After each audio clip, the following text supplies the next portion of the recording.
antes de começar no assunto, eu quero falar um pouco sobre o que tem acontecido no mundo, porque infelizmente assim, algumas pessoas ficam buscando em demasia as informações, preocupadas com as informações e esquecem de viver, ficam só preocupados com o que está sendo dito no noticiário, o que está acontecendo nos lugares e deixam de viver, enquanto outros não estão querendo saber o que está acontecendo e vivem totalmente à margem dos acontecimentos, vivem totalmente alheia. Então assim, a gente tem que manter um equilíbrio, temos que saber o que está acontecendo à nossa volta e infelizmente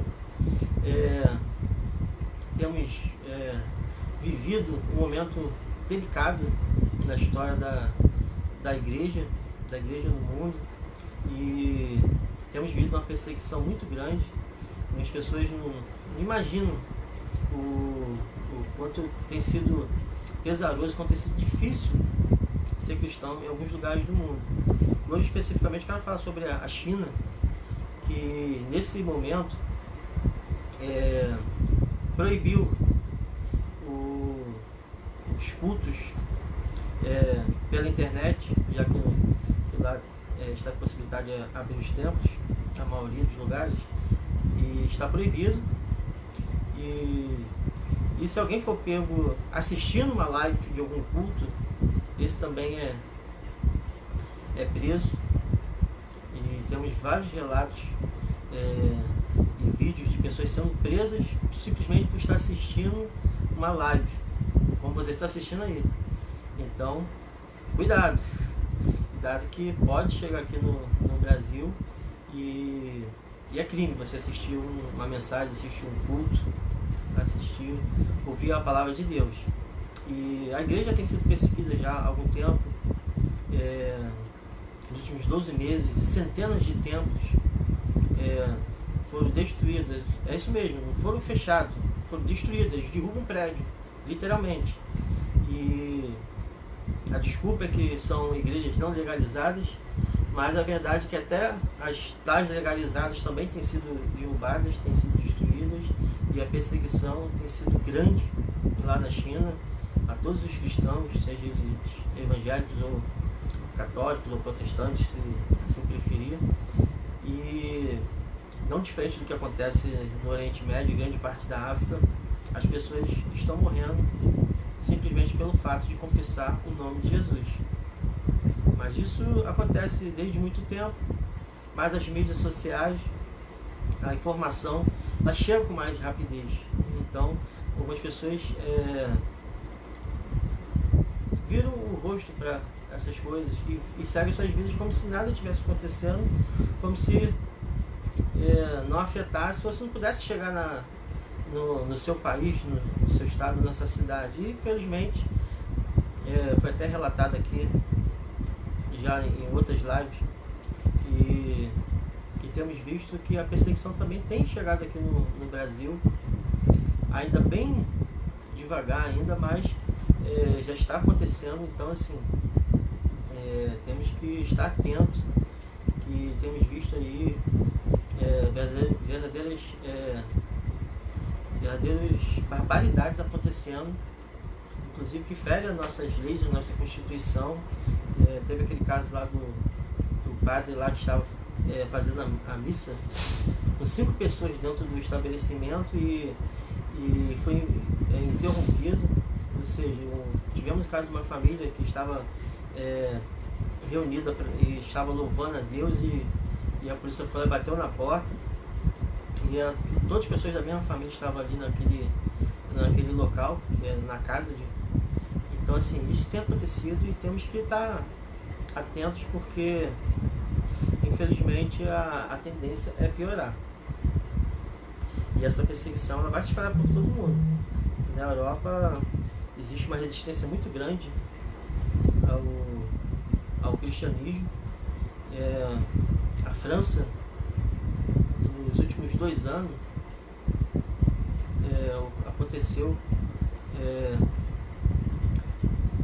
uma perseguição.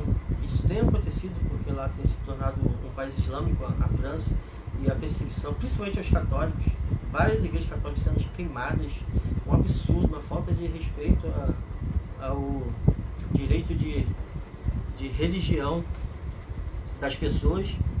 Então, temos que estar atentos sobre isso, porque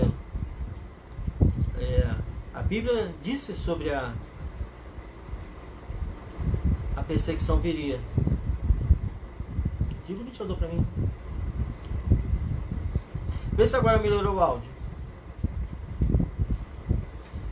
Vou desligar aqui o ventilador, que deve melhorar um pouquinho, que deve estar dando interferência. Então, muito tem se falado, acho que agora melhorou, hein? Melhorou? Muito tem se falado sobre avivamento. A gente ouço desde que me converti na minha adolescência, que vai vir um novo avivamento, um grande avivamento.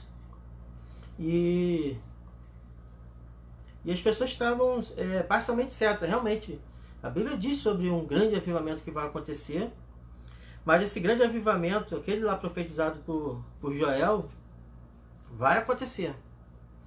E saiba que para que esse avivamento aconteça, algumas coisas têm que acontecer. E a perseguição é uma dessas questões que tem que acontecer, porque, historicamente, quando pegamos lá a igreja primitiva, os momentos em que mais ela era perseguida, mais a igreja crescia, mais a igreja buscava a Deus. Infelizmente, os crentes ficaram muito mundanos, ficaram com a vida muito tranquilas. Inclusive, eles podem andar na rua sem ser percebidos como um cristão. Seu jeito de se vestir, seu jeito de falar. Infelizmente, o mundo moderno, a igreja moderna, houve uma aproximação do mundo. Então, precisamos desse avivamento. Mas por que vai vir um avivamento? Vai vir um avivamento para que a igreja possa crescer e se unir, para que alcance os últimos salvos, aqueles que vão ser salvos por Cristo ainda, e para a igreja também suportar o que está por acontecer. Não é verdade? O mundo está de cabeça para baixo, e eu falei já em outro vídeo, já cantei a bola, que enquanto está todo mundo preocupado com o coronavírus, com desemprego, com meme, né? Que o brasileiro gosta muito de meme, não é verdade? Todo mundo está sendo reestruturado, toda a formação do mundo, e o mundo não vai ser mais o mesmo quando passar essa crise. Mas nós vamos passar por essa crise, mas existem outras crises que virão depois, crises inclusive até maiores do que essa, não é verdade? Então, algumas pessoas dizem, não, mas a profecia do profeta Joel já aconteceu lá em Pentecostes. E a verdade é que aconteceu. Mas nós vemos na Bíblia que existem várias profecias que aconteceram, mas na verdade era um anúncio de algo maior que viria. A Bíblia é repleta disso, de tipos. Como eu falei anteriormente, a figura ao figurado. Do figurado à figura. O que quer dizer isso? Deus pega as coisas que estão ocultas, ou seja, as coisas figuradas, e revela, traz à tona, através da figura. E algumas figuras, coisas que estão muito claras, ele oculta através do figurado. Então, a Bíblia trabalha dessa forma. Por isso que temos que conhecer os profetas, por isso que temos que conhecer a lei de Moisés, porque está tudo interligado. E quando nós vemos ali o período da grande tribulação, nós vemos que está se repetindo o que aconteceu lá no Egito. Então temos que estar atentos, porque tudo que acontece, ou tudo que aconteceu no passado, os grandes acontecimentos, apontavam para algo que viria depois. Mas ainda faltam algumas coisas para acontecer. Eu vou estar trazendo um vídeo sobre o profeta Joel, porque a primeira parte da profecia, legal, aconteceu lá em Pentecostes, todos foram cheios, mas e o restante da profecia? Se nós vamos ler o capítulo 3 de Joel, tem muita coisa ali importante para acontecer. E lá no final vai falar sobre, sabe o que? O dia do Senhor. E esse dia está escrito lá no Apocalipse. Então, assim, a gente tem que saber vincular as profecias, saber interligar, ou linkar, o pessoal mais moderno gosta de falar, linkar as profecias, saber do que está falando. Está falando sobre algo do futuro, algo que ainda vai acontecer. Porque primeiro é preciso vir a apostasia. A apostasia já chegou. Então, vamos entrar agora no nosso tema de hoje, que é a marca da besta. E existe um debate assim muito longo, muito extenso sobre esse assunto, marca da besta. Existe uma preocupação muito grande por parte dos crentes. E assim, desde que eu era adolescente, porque ainda sou novo ainda, sou garoto ainda, apesar de minha barba estar ficando meio branca, acho que é a quarentena. E se fala sobre isso, e existe uma preocupação muito grande. E se acontecer, e o que é, e o que vai ser? E as pessoas estão preocupadas com isso. E hoje vamos falar um pouco sobre isso. Nós não vamos esgotar o assunto. Inclusive eu vou deixar mais perguntas do que respostas. Mas o grande ensino aqui é nós estarmos atentos o que é mais importante. Fica com essa palavra aí viva no teu coração. Mas, para começar, a pergunta assim que não quer calar. Eu deixei essa pergunta no ar na última live. O cristão poderá receber a marca da besta? É possível um cristão receber a marca da besta? Porque se nós pegarmos lá Apocalipse lá, depois do capítulo 13 em diante, nós vamos ver que os que receberam a marca da besta, esse pessoal não tem jeito não. O negócio vai ficar, como diz o pessoal, vai ficar estreito. As pragas vão vir, as coisas vão acontecer, e esses têm parte com a besta. Quem é a besta? A besta é quem? É o anticristo. É o grande líder mundial que vai se levantar para resolver os problemas do mundo, vai resolver o problema da fome, o problema da intolerância, o problema das guerras, vai trazer uma economia estável, vai resolver os problemas do mundo. Sendo que, depois de um período de tempo, ele vai mostrar a verdadeira face e vai se voltar contra o mundo, principalmente contra o povo de Deus. Mas também é assunto para outra live, senão a gente vai virar a noite aqui, né? Vamos ler a palavra de Deus. Tenho certeza que você está com a tua Bíblia aí na mão, mas se não tiver, não tem problema, eu vou ler aqui e você pode depois fazer a leitura. Eu recomendo até ler o capítulo inteiro, ou o livro inteiro de Apocalipse, capítulo 13, versículo 16. Diz assim: e faz que a todos, pequenos e grandes, ricos e pobres, livres e servos, lhe seja posto um sinal na sua mão direita ou nas suas testas, para que ninguém possa comprar ou vender, senão aquele que tiver o sinal, ou o nome da besta, ou o número do seu nome. Versículo 18. Aqui a sabedoria. Aquele que tem entendimento, calcule o número da besta, porque é número de um homem, e o seu número é 666. Mas aí eu pergunto, o que é a marca da besta?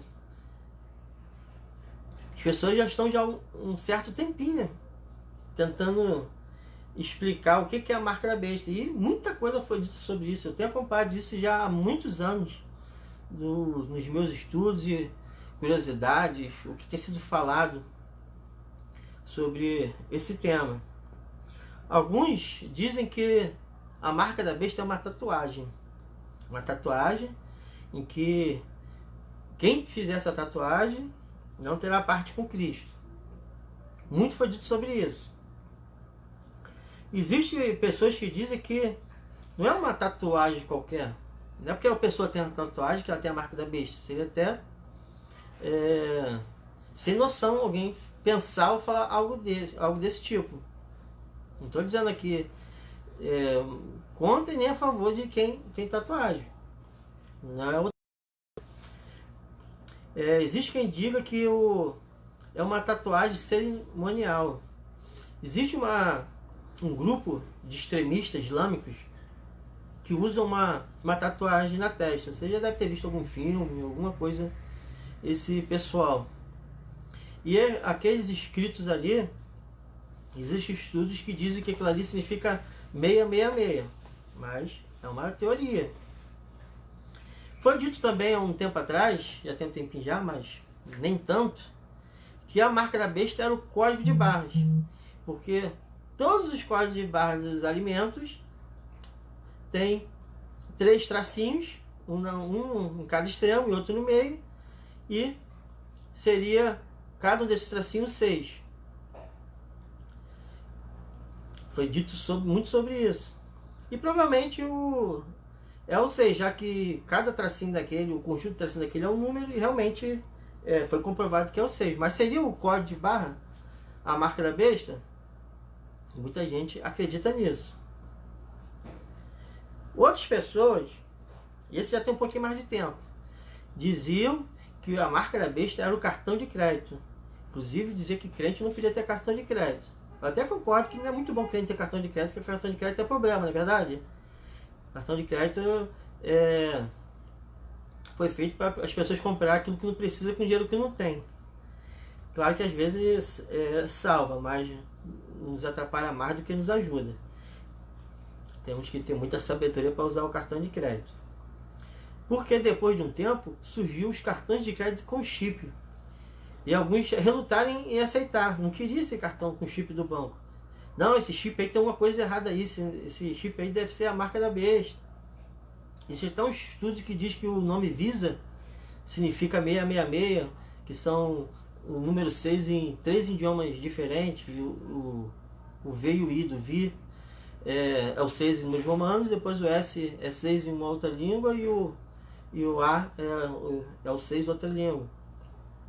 Aí o pessoal deve estar dizendo, eu tenho Mastercard, então estou livre do cartão de crédito da besta. Mas existe outro estudo que diz que aquele pássarozinho que tem lá do Mastercard lá, é uma fênix que pega as almas lá no inferno. Então assim, também aponta também para a besta. É verdade que se a gente for parar para ver as empresas, os produtos, o que pertence aos ditos satanistas, a gente não vai comprar mais nada, a gente não vai sair mais de casa. A Bíblia diz que a gente não tem que estar aliançado com o mundo. Mas a gente também não tem que ficar perguntando quem fez, quem construiu. A gente tem que, por questão de consciência, comer toda a comida, fazer aquilo que tem que ser feito, não é verdade? E se alguém disser isso aqui é consagrado, a gente não vai comer. Mas se ninguém disser por consciência, então assim, o Paulo ele deixa muito bem claro sobre esse assunto. A gente não precisa entrar sobre isso. E o campeão, o que mais tem adeptos, é o biochip. Esse aí é o campeão do que as pessoas querem ser a marca da besta. O que é o microchip? O microchip é um chip aproximadamente do tamanho de um caroço de arroz. Será que arroz tem caroço? É o tamanho de um arroz, né? E ele é introduzido por baixo da pele. E esse chip ele tem a capacidade de guardar várias informações sobre a pessoa. E também ele é um GPS, ou seja, a pessoa também pode ser localizada. Interessante que a bateria desse chip, se eu não me engano, acho que é de lítio. Tem muitos anos que eu vi uma reportagem falando sobre o biochip. E ela não acaba nunca, porque o próprio calor da pele está sempre recarregando. Só se a pessoa morrer, provavelmente o chip vai parar de funcionar depois de um tempo. É verdade. Mas nesse chip é possível guardar todas as informações bancárias da pessoa, as informações de saúde, de cartão de crédito, de documentos. Não é necessário mais a pessoa andar com carteira, andar com nada. Então, com esse chip introduzido no seu organismo, a pessoa passaria em leitores e como se fosse um leitor de código de barras, e ali a pessoa seria identificada, a pessoa faria uma compra, pegaria um ônibus. Essa é a proposta. Esse biochip ele existe, de fato, não é teoria da conspiração, inclusive já é usado por milhares de pessoas no mundo inteiro, mas o maior uso desse chip no momento é como rastreador. Principalmente as pessoas ricas colocam nos filhos esses rastreadores para, em caso de sequestro, acontecer alguma coisa, ser mais fácil localizar. Mas será o biochip a marca da besta? É algo a se pensar. Mas quando nós vemos ali a descrição ali da marca da besta ali, nós vemos que algo assim que tornou muito nítido essa leitura do chip é a questão do comprar ou vender, não é verdade? Então as pessoas voltaram para o lado da tecnologia. Mas a marca da besta não é só comprar e vender. A marca da besta é o nome da besta, é o número da besta, remota a imagem da besta, é um símbolo espiritual, é um símbolo de quem está aliançado com a besta, ou seja, com o anticristo. Então, não pode ser um chip só apenas, não pode ser algo que está debaixo da pele. Apesar de ser bem interessante quando os cientistas disseram que só existia 2 lugares que o chip funcionaria bem, ou na mão direita ou na testa. Eu achei estranho porque por que não a mão esquerda? Não é verdade? E a questão do biochip nos faz pensar em 2 coisas. Primeiro que realmente a tecnologia tem tudo a ver com o Apocalipse, com o que vai acontecendo nos últimos dias. Nós não podemos ignorar esse fato. E o segundo é que temos que tomar cuidado com os chamarizes que são lançados, porque muita coisa é colocada no ar e as pessoas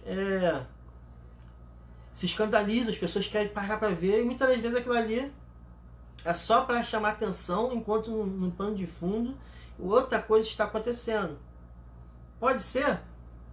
Pode ser, mas não temos que estar preocupados somente com o biochip, porque existem muitas coisas acontecendo nos bastidores do mundo, não é verdade? E hoje a nossa tecnologia avançou de tal forma que não é mais necessário o biochip. Está chegando aí no mundo, porque na verdade já chegou, mas está chegando para o mundo inteiro, o 5G. O que é o 5G? O 5G é a internet de altíssima velocidade conectando o mundo inteiro.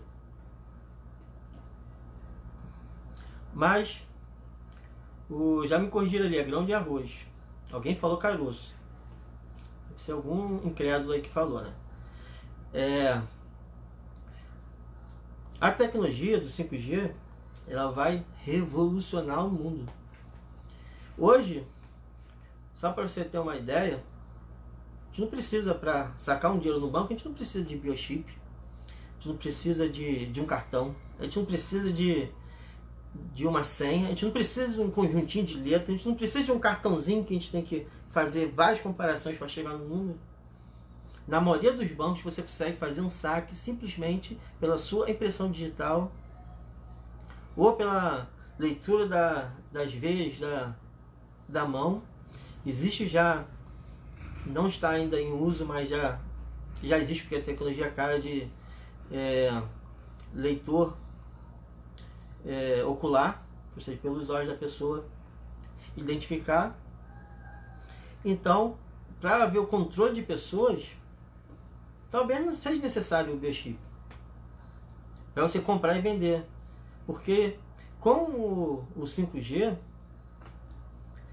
vai entrar a inteligência artificial, que na verdade ela existe já desde os anos 70, sendo que agora ela está em rede, está conectando, e ela está aprendendo conosco. Tudo que nós falamos para ela, alguns já tiveram algumas interações com a inteligência artificial do Windows, outros do Apple, outros da Samsung, ou de algum banco, e a resposta sempre vai diferenciando. Por quê? Porque a inteligência artificial está aprendendo conosco, o nosso comportamento. Então, quando a gente vai lá e faz uma pesquisa sobre qualquer produto, geladeira, tu vai lá ver um anúncio de uma geladeira. Aí tu tá lá no Facebook, lá daqui a pouco aparece lá um anúncio para você de geladeira. Então assim, e vai aparecer alguém te mandando um e-mail na tua caixa de e-mails te oferecendo uma geladeira. Então existe toda uma rede de dados, e com o 5G isso vai estar em tempo real. Algumas igrejas, eu não sei o motivo, tem que ser estudado, já estão usando já a tecnologia de reconhecimento facial. Ou seja, eles sabem todas as pessoas que estiveram no culto. Ou seja, você não vai conseguir mais andar na rua sem ser reconhecido por esse sistema. Nas empresas não será mais necessário cartão de ponto, senha eletrônica, não vai precisar nada disso. Sabe por quê? Porque quando a pessoa passar na porta, a câmera vai ver a pessoa entrando. Quando a pessoa chegar na estação de trabalho dela, ela vai ver lá, a câmera vai lá reconhecer o rosto dela. Então a tecnologia ela está aí para isso.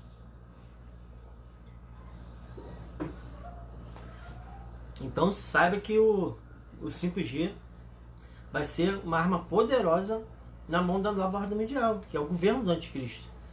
Então pode ter uma marca da besta aí, um biochip? Pode, mas também não pode. Nós não temos que estar preocupados com biochip nesse momento. Não é papel da igreja estar preocupado com isso. O mundo talvez, mas a igreja não. Uma curiosidade aqui nessa passagem que a gente leu: por que João disse que temos que ter sabedoria para calcular um número? Estranho, né? Porque se ele deu um número, é o número de um homem. Por que número de um homem? Porque o 6 é atrelado ao homem, que o homem foi formado no 6º dia. Mas ele diz que o número é 666, né? 666, não é verdade? Mas ele diz que quem tem sabedoria calcule o número. Mas se o número já está ali, o que tem que ser calculado? Então, assim, existem algumas teorias para esse cálculo, e duas interessantes. Uma é os números romanos, que cada letra tem um valor. Então, alguns nomes, você calcula ali a soma das letras ali, as letras que fazem parte dos números romanos, e ali você faz uma adição até chegar no número. Antigamente se falava muito nisso. Hoje já se fala mais sobre numerologia cabalística. E eles trabalham com soma dos dígitos. E é bem interessante isso, porque quando nós pegamos o número 666 e somamos esses números, os algarismos, ou seja, 6 mais 6 mais 6, dá como resultado 18, não é verdade? Mas ainda temos dois algarismos, porque tem que sempre fazer uma soma até chegar a um único número.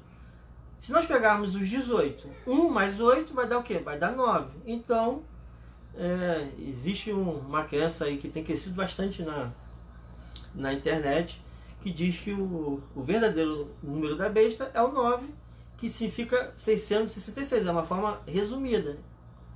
E é bem interessante que existe filme, existe muita coisa atrelada a esse número 9, é um número que dentro da numerologia cabalística é muito usado, mas também não estamos aqui para falar sobre isso. Estamos aqui para falar sobre: é possível um cristão receber a marca da besta? Marcelo falou que são as câmeras de monitoramento chinesas. Na verdade, não existe mais liberdade, não. Hoje a cidade mais monitorada do mundo é a Inglaterra. Na Inglaterra você não consegue fazer nada em público sem ter uma câmera te vigiando.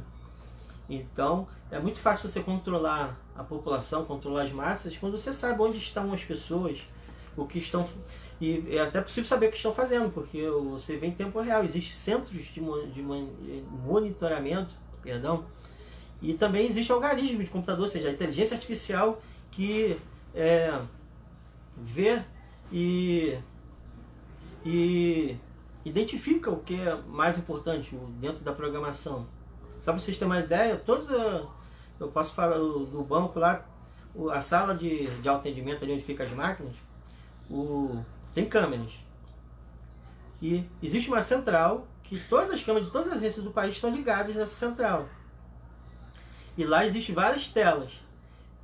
Existem sim pessoas que trabalham nessa central, mas o computador ele analisa em tempo real. E quando o computador, através do algoritmo, acha que tem uma coisa suspeita, ele vai e joga a imagem daquela câmera nessa tela que tem um funcionário vendo, porque não tem como o funcionário acompanhar milhares de câmeras ao mesmo tempo, não é verdade?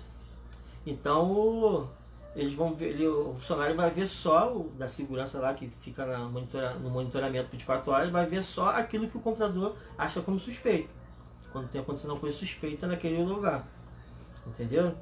Mas vamos aqui para a cronologia de tempo. Lá em Apocalipse 7, eu vou ler aqui a partir do versículo 1, diz o seguinte: e depois dessas coisas vi 4 anjos que estavam sobre os 4 cantos da terra, retendo os 4 ventos da terra, para que nenhum vento soprasse sobre a terra, nem sobre o mar, e nem contra árvore alguma.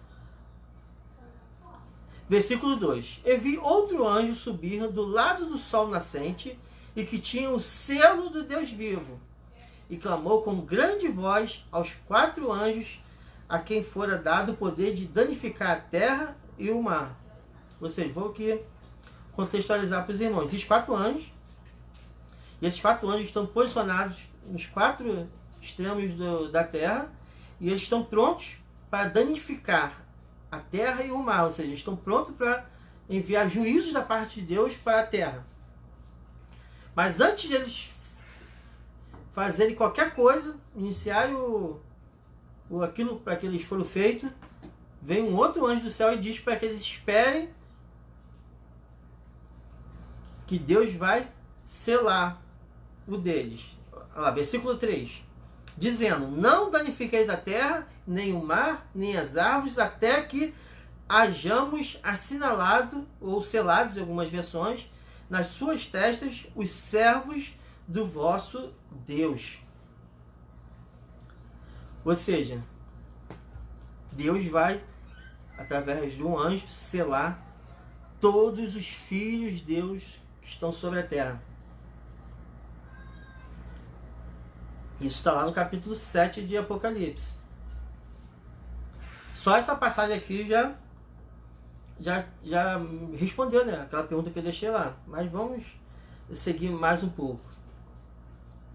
Deus não permitirá que nenhum de seus filhos se percam. Nenhum do filho de Deus pode ser perdido. Jesus falou que os que forem a Ele jamais serão lançados fora. Ninguém que foi salvo por Cristo pode ser perdido. Todos os filhos de Deus vão ser selados. E ali no Apocalipse diz que esse selo, ainda que talvez não seja visível fisicamente, mas realmente existe um selo, uma chancela, uma marca. E podemos crer que mesmo as pessoas que viveram antes desse período aqui que Apocalipse está narrando, são selados por Deus. Talvez não tenha colocado essa marca ainda porque ainda não chegou o momento. Mas já são marcadas por Deus. Nós somos selados pelo nosso Deus. Porque a Bíblia diz que escreveria o nosso nome no livro da vida e jamais riscaria.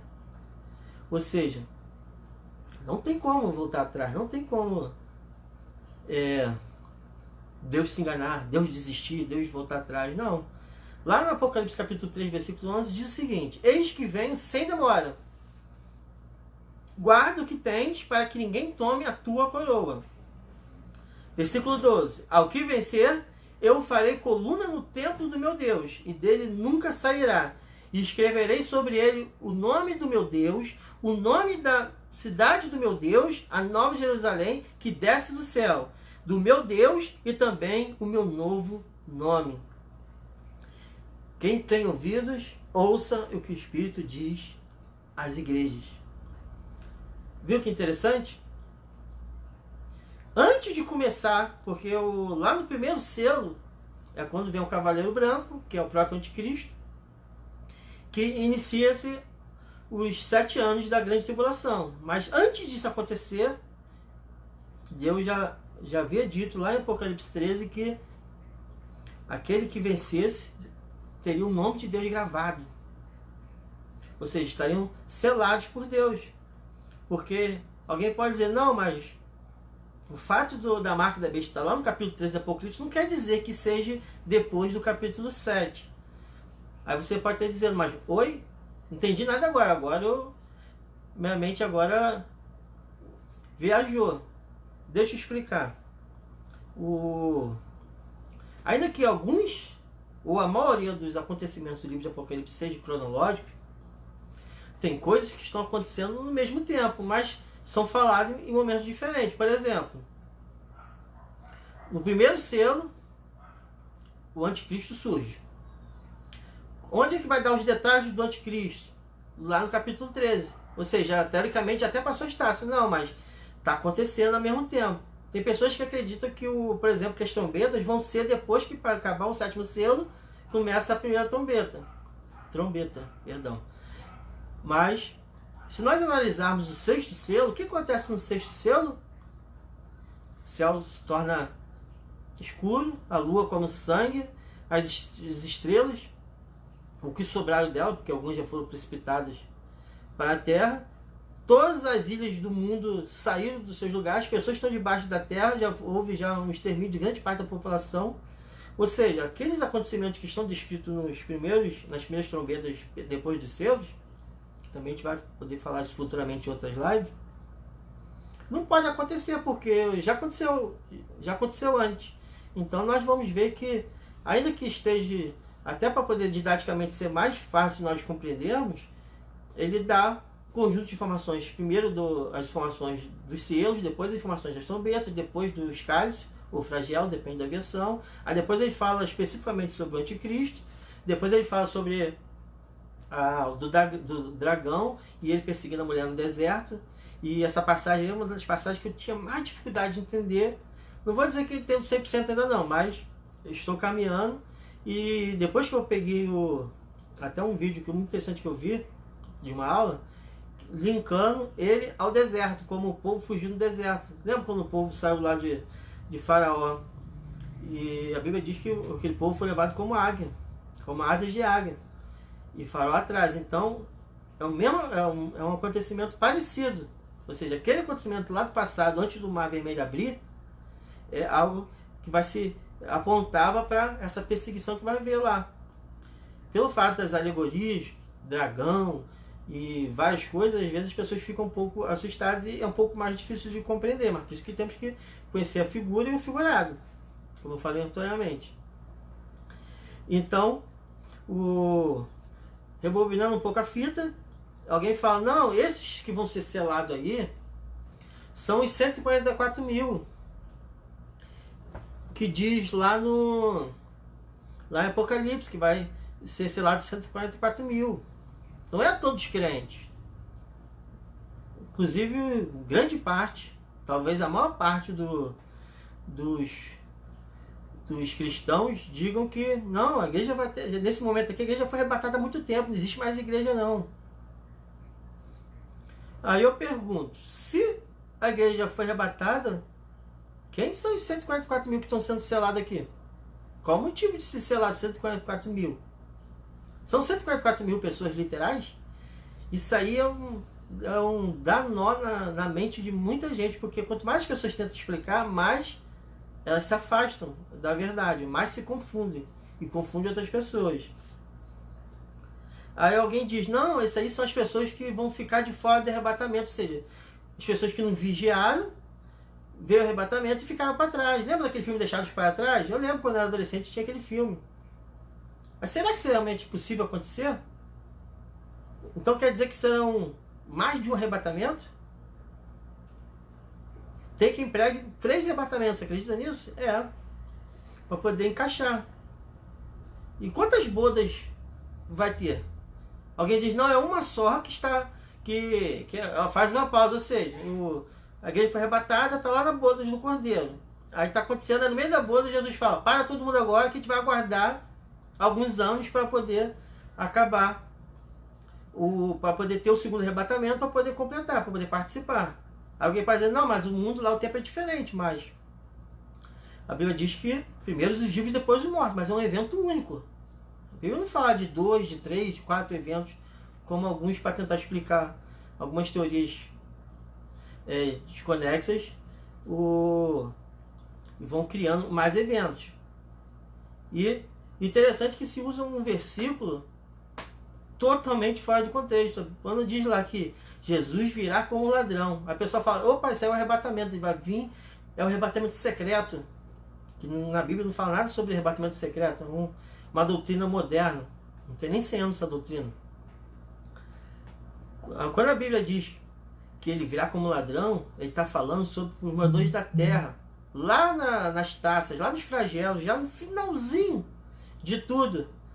E quando as pessoas, quando eles já terão destruído os santos de Deus, já vão ter pelejado contra eles, quando eles marcharem para destruir fisicamente lá a nação de Israel, aí Jesus fala que vai virar como ladrão.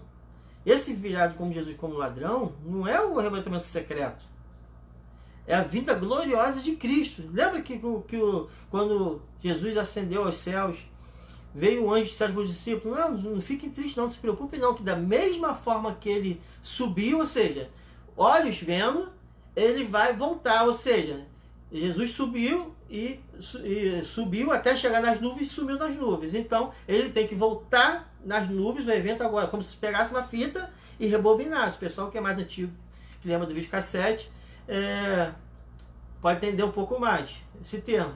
Ou seja, volta. Aí ele vai aparecer nas nuvens e vai voltar. E onde é esse local? Monte das Oliveiras.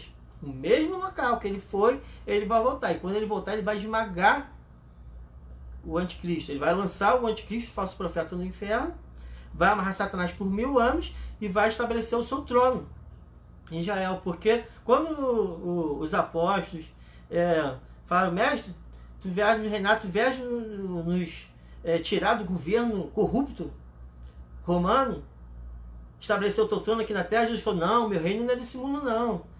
E realmente naquele momento Jesus veio como servo, ele para servir, ele veio para se dar, veio para morrer. Mas no Antigo Testamento existem dezenas de profecias que apontam para o reino de Cristo. E a Bíblia diz que ele vai reger o mundo com cetro de ferro, ou seja, com autoridade, com justiça e equidade. Como nunca houve um governo na face dessa terra, esse vai ser o governo de Cristo. Mas alguns preferem mistificar, não, isso é algo simbólico. O reino espiritual, é a igreja que está reinando. Eu falei, que reino é esse que o mundo está desse jeito? Que reino é esse que está tudo acontecendo de forma? Então assim, Jesus não está reinando coisa nenhuma. Já aconteceu. Temos que estar atentos às profecias. A gente não pode escolher o que é literal e o que não é literal. Nós temos que ver as figuras. É verdade? Mas voltando para os 144 mil. Se houver mais de um arrebatamento, pessoas vão ficar fora das bodas. Será que é possível alguém ficar fora das bodas do Cordeiro? Eu creio que não.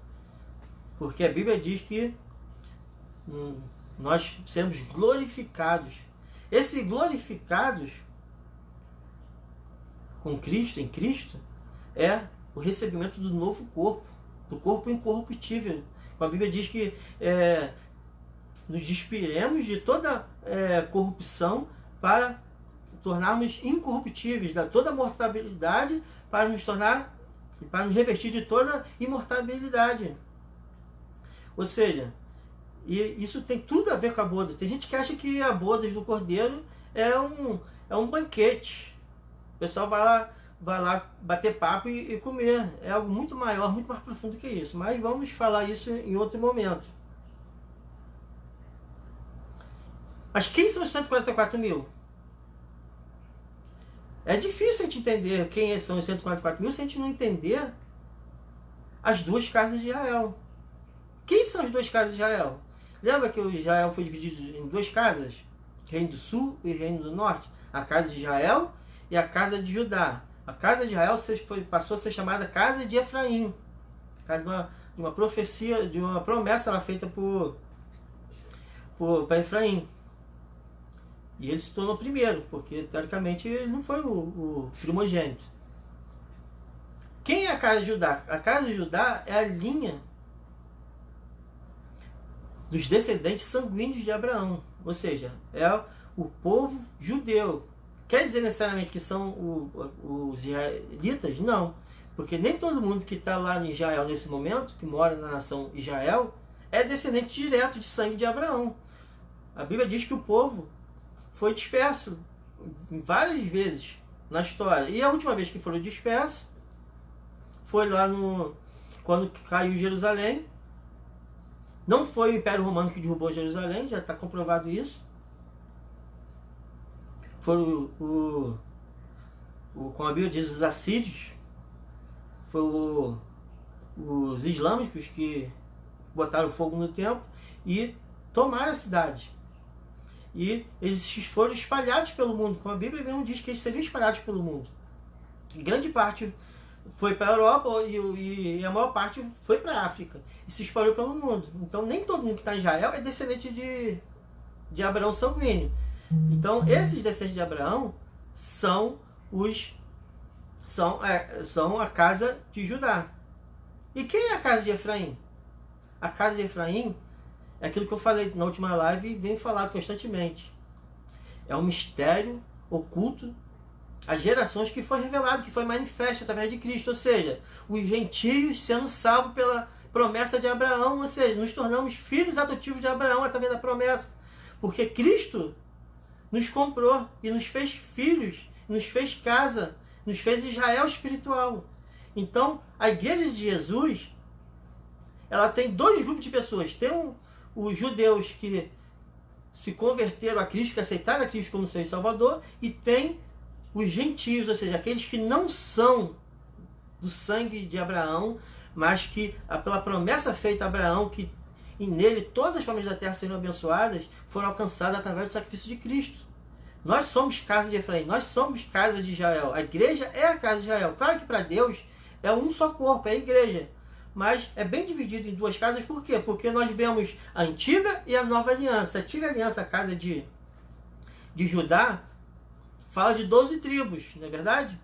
E a nova aliança, Jesus escolhe 12 apóstolos.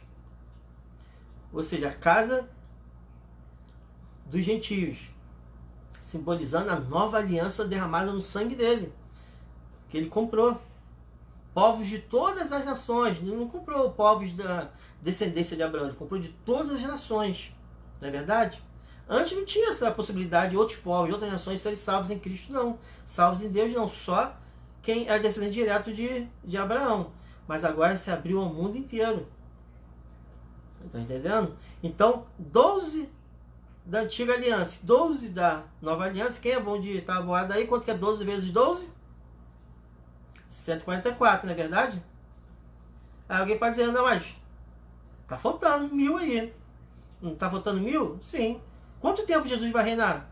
Que o diabo vai ficar preso e Jesus vai reinar no seu trono? 1000 anos, 144.000. Esse 144.000 quer dizer todos os salvos, toda a igreja. Porque a Bíblia diz que vai ser de uma vez só, num único momento.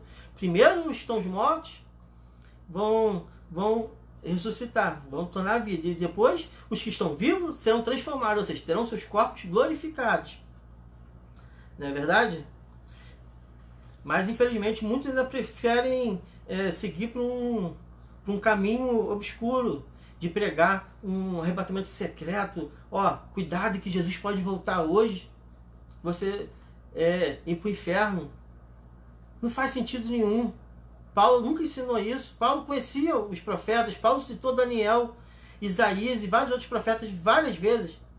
E ele sabia que para acontecer os acontecimentos do arrebatamento, por exemplo, tinha que primeiro se manifestar o anticristo. E para o anticristo se manifestar, primeiro a estátua, lembra da estátua do sonho de Daniel? Os pés da estátua tinham que estar estabelecidos. Então tem que acontecer.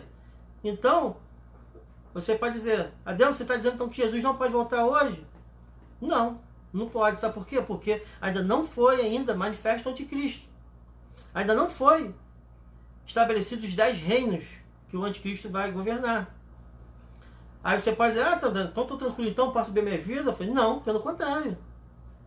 Porque Jesus ele volta de duas formas para os seus filhos, para aqueles que são fiéis a Deus, aquele ser fiel até a morte e dar-te a coroa da vida. Sabe qual as duas formas de Jesus voltar? A primeira, e a mais comum, sabe quando é? Quando a gente morre, quando a gente descansa em Deus. A Bíblia diz que a gente vai reviver, a gente vai ser ressuscitado e transformado por Cristo.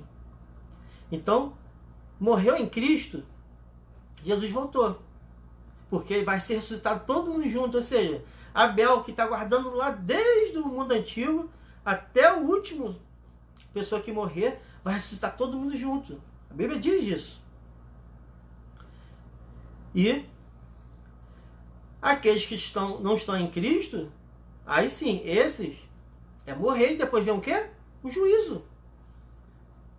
Aquele trono lá, branco lá, que a Bíblia fala lá no final, lá em Apocalipse, aquele trono é para julgar as pessoas por obras. Cada um vai ser julgado pelas suas próprias obras. E todos vão ser lançados num lago de fogo. Sabe por quê? Porque nós, a igreja, já teremos sido arrebatados e nós não vamos ser julgados por obras. Sabe por quê? Porque se alguém fosse... todos fossem julgados por obras, ninguém seria salvo. Porque ninguém tem obras para ser salvo. Porque a salvação se dá através do sangue de Jesus, do sacrifício dele. Ninguém pode fazer nada para comprar sua própria salvação. Se nós fazemos algo para Deus, para o reino de Deus, é ingratidão por tudo que ele já fez por nós. Sim, existe um julgamento para galardão daqueles que tiverem melhores obras, mas isso aí também não é assunto para esse momento. O importante é estar salvo. O importante é estar com Cristo. Então, você não tem que viver com medo de Jesus voltar, não. Você tem que viver para Cristo. Viver o Evangelho de Cristo. Porque você pode sim morrer a qualquer momento. E o que será que você fez? Ainda que você esteja salvo em Cristo, imagina você chegar lá e sem ter obras na tua mão, a vergonha que vai ser. Vai ser alegre sim, porque vai ter salvação, mas não ter obras para apresentar. Ele deu até a última gota de sangue por nós na cruz, e muitos de nós não vamos ter uma única obra para apresentar a Cristo. Então temos que pregar enquanto é dia, temos que anunciar o reino enquanto é possível. Sabe por quê? Porque vai chegar perseguição. E esse canal que nós temos aqui da internet vai acabar também. Você acha que vai ficar por muito tempo? Daqui a pouco vão cortar. Na China já está proibido. Manifestações cristãs pela internet. Isso vai se espalhar pelo mundo inteiro. Mas é necessário. Nós não temos que estar preocupados com o anticristo, com a marca da besta, com o que vai acontecer, com as nações, com as configurações. Temos que estar preocupados em servir a Cristo. Sabe por quê? Porque aquele que serve a Deus está com os olhos fitos em Deus e nada o abala. Porque os que confiam no Senhor são como os montes de Sião, que não se abalam, mas permanecem para sempre. Pode vir o que for, nós não seremos abalados. Ainda que passemos por momentos difíceis, nada pode nos separar do amor de Deus. Paulo foi muito enfático a dizer que nada pode nos separar do amor de Deus. Irmãos, não se preocupe. Sabe por que nenhum crente vai poder receber a marca da besta? Sabe por quê? Porque a besta só pode marcar aqueles que são seus. Aqueles que não são seus, eles não têm o poder. Lá numa das pragas, das últimas taças, diz que o Seol lá, o abismo vai ser aberto e demônios vão infringir só os que têm a marca da besta. Eles não têm o poder sobre a minha vida, sobre a tua vida, porque você é escolhido por Deus, você é selado por Deus. Não existe encantamento sobre a tua vida, não existe maldição. Porque você é nova criatura em Cristo Jesus. O seu nome foi escrito no livro da vida se você aceitou a Cristo de verdade, se você vive por Cristo. Ah, mas vai ser um momento muito difícil, a igreja tem que ser batalhada, a grande tribulação vai ser muito difícil. Irmãos, vai ser muito difícil para o mundo. Sabe por quê? Porque para a igreja sempre houve perseguição. Desde o início da igreja houve perseguição. Tiago foi morto. O grande apóstolo Tiago foi morto por amor a Cristo. Logo no início da igreja primitiva. E nada maior do que isso pode acontecer. O máximo que o anticristo pode fazer com você é tirar a tua vida. Mas você vai acordar com Cristo. Então não temos que temer nada, não temos que temer os governos, o anticristo, a marca da besta, não temos que temer nada, porque nós servimos ao Deus vivo e Ele é poderoso. Nós não temos que temer aquele que tem o poder de matar o corpo, mas temos que temer ao Deus Todo-Poderoso, porque Ele tem o poder de pegar corpo e alma e lançar no inferno. E Ele vai lançar o anticristo, vai lançar o falso profeta, vai lançar Satanás, vai lançar o inferno. Infelizmente, vai lançar todas as pessoas que não estão com o nome escrito no livro da vida, no lago de fogo e enxofre. E ali naquele lago de fogo e enxofre é a consumação da ira de Deus. E vão sofrer eternamente.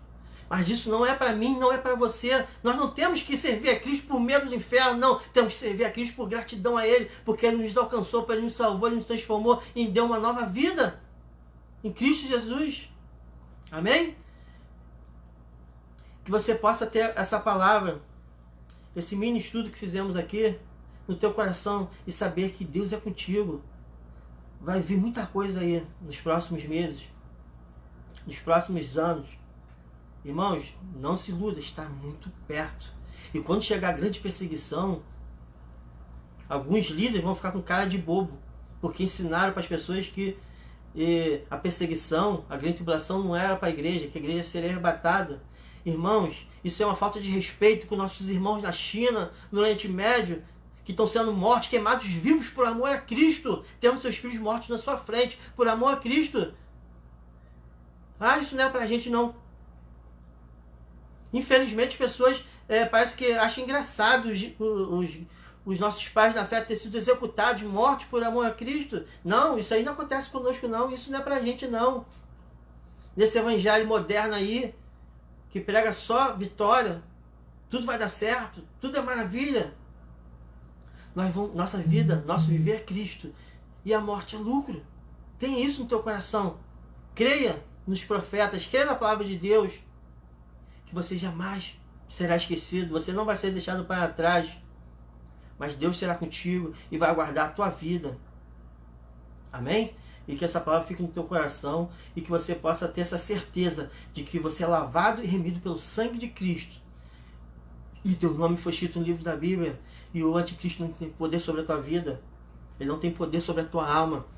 Ainda que ele te persiga e te mate, ele vai matar o teu corpo. Mas você vai ser ressuscitado e vai ser glorificado em Cristo. Vai receber um novo corpo. Um corpo incorruptível. Um corpo que não verá a segunda morte.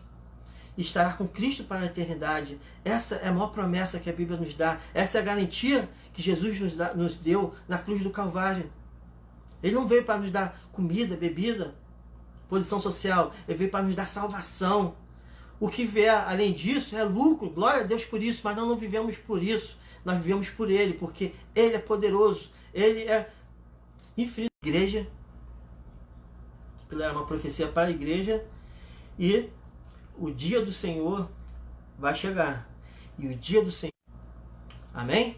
Que Deus esteja sobre a tua vida, que Deus esteja sobre a tua casa, sobre o seu lar, guardando, livrando de todo mal. No nome de Jesus. Amém.